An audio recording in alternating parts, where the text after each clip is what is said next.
So, why isn't your blood sugar improving? Even when you're doing everything right. That's what we're gonna talk about today. Most people I talk to aren't doing things wrong. They're trying to eat better, they're checking their blood sugar, they're really making an effort, and still their numbers don't improve, right? So my type 2s, this is who I'm talking to. The assumption then becomes, I just need to try harder. And that's not usually the problem. Okay, the real issue that I see is that most people don't actually know what's driving their blood sugar. They're checking their numbers, but they're not understanding what those numbers are telling them. So this is where generic advice kind of gets in the way, because the science shows that two type 2 diabetics can eat the exact same meal and have completely different blood sugar responses. So when you follow that generic advice, you're assuming that your body behaves like everyone else, and it doesn't. Until you can actually see what's happening, you're guessing.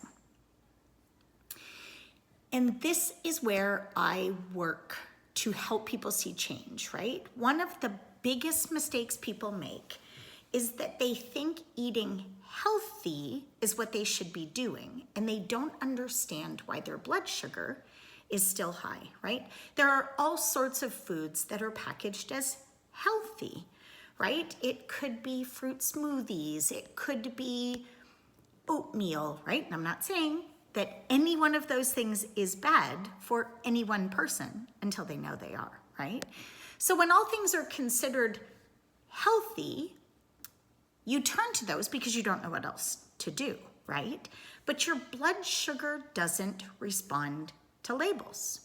It responds to your metabolism, your level of insulin sensitivity, your current metabolic state, your sleep, your stress, everything else, right? I've seen people spike from foods that they thought were completely safe, and others stay stable on foods that they were told to avoid. So if you're not actually testing and tracking your responses, you're assuming or guessing. And assumptions are what keep people stuck. There's a big difference between checking your blood sugar and actually understanding what it's telling you. Most people check fasting. Sometimes they check after a meal. Sometimes they aren't checking at all. Or they're waiting to get an A1C back from their doctor every 3 to 6 months. There's no real structure. When there's no structure, there's no system. And when there's no structure or system, there's no pattern recognition. And without patterns, there's no control.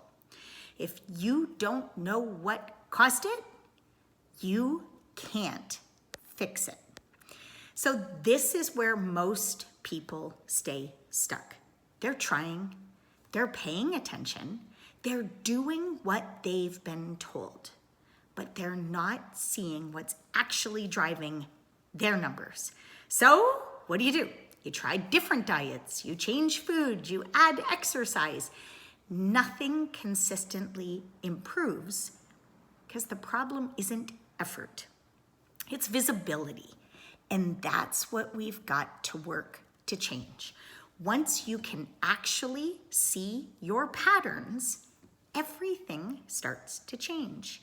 You start to understand what raises your blood sugar, what stabilizes your blood sugar, what timing matters, what combinations matter, and now you're not guessing anymore. You're actually making targeted, structured changes, okay? And that's where everything changes. If your blood sugar currently doesn't make sense, there are really 2 ways to approach this.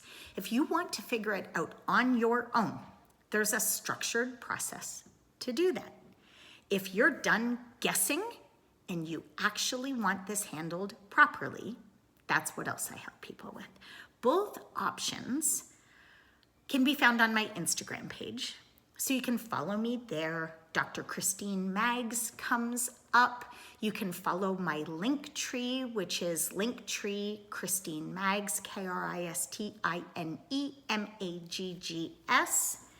I have 2 programs. I can teach you my process, and you can learn how to start to track and identify your patterns and make your changes on your own in real time, or have an entire coaching program where I work with you to help you understand what your blood sugar is saying. What I say to people all the time, blood sugar doesn't lie. And sadly, blood sugar does not care about your feelings. If your blood sugar is higher than you want it to be, than your physician team wants it to be, and higher than your health wants it to be, it is telling you that what you are doing is wrong. It sadly doesn't care about your feelings. It is telling you if your blood sugar is high, you need to make changes. If you've been trying all the changes and nothing is sticking, 2 paths. Learn on your own how to identify, track, follow your data, make decisions based on your data, not guesses, not somebody else's data, not somebody else's generic plan, but something that you can stick to, lifelong, sustainable. And if you don't want to do it on your own, I have coaching options where I can hold your hand through this, help you identify what's going on, help you make changes, help you stay motivated and accountable. And again, this isn't generic. This is you, your data, your lifestyle, your sustainability. Vegan can work if you can stay on it for the rest of your life. Keto can work if you can stay on it for the rest of your life. You can restrict everything if you can stay on it for the rest of your life. Or you can learn what you need to restrict, when you need to restrict, how you need to restrict, and how you can also step outside those restrictions based on what stabilizes your sugar, what lowers your sugar. It is knowing you, your blood sugar, your metabolism, your response, and that's sustainable. If you have any questions, reach out. Christine at Dr. Christine Maggs, always here to help.